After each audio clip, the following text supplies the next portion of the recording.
Albert Pike, après avoir été admis dans la fraternité The Independent Order of Odd Fellows en 1840, fut initié à la franc-maçonnerie en 1850, dans la loge Western Star numéro 2 de Little Rock.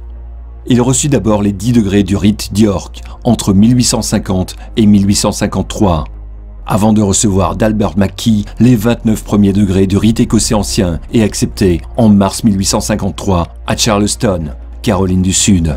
Par la suite, Albert Pike recevra le titre du grand commandeur du rite écossais ancien et accepté du 33e degré maçonnique.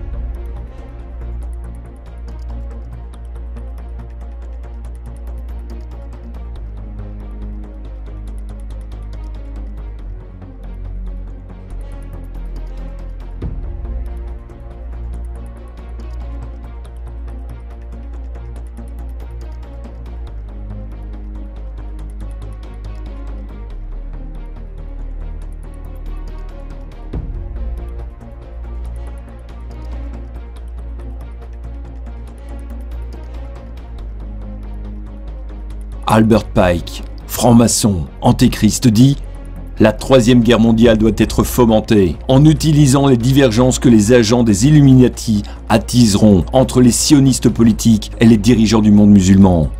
La guerre doit être menée de telle manière que l'islam, le monde arabe, y compris la religion de Mahomet, et le sionisme politique, y compris l'État d'Israël, se détruisent mutuellement.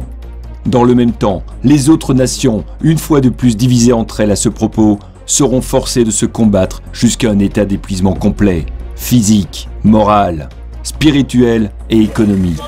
Quelle personne impartiale et raisonnable pourrait nier que les intrigues en cours au Proche, au Moyen-Orient et à l'Extrême-Orient ne préparent pas la réalisation de ce dessein infernal?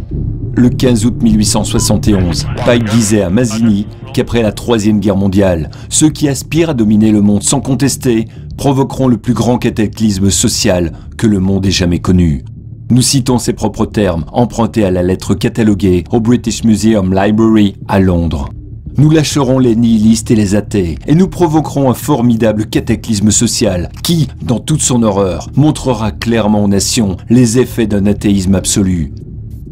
Origine de la sauvagerie et du plus sanglant chambardement.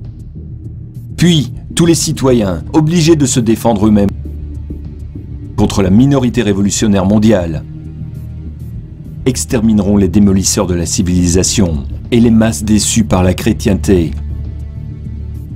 dont les esprits déistes seront, à partir de ce moment, sans boussole, à la recherche d'un idéal, sans savoir vers quoi tourner son adoration, recevront la vraie lumière grâce à la manifestation universelle de la pure doctrine de Lucifer, enfin révélée aux yeux de tous.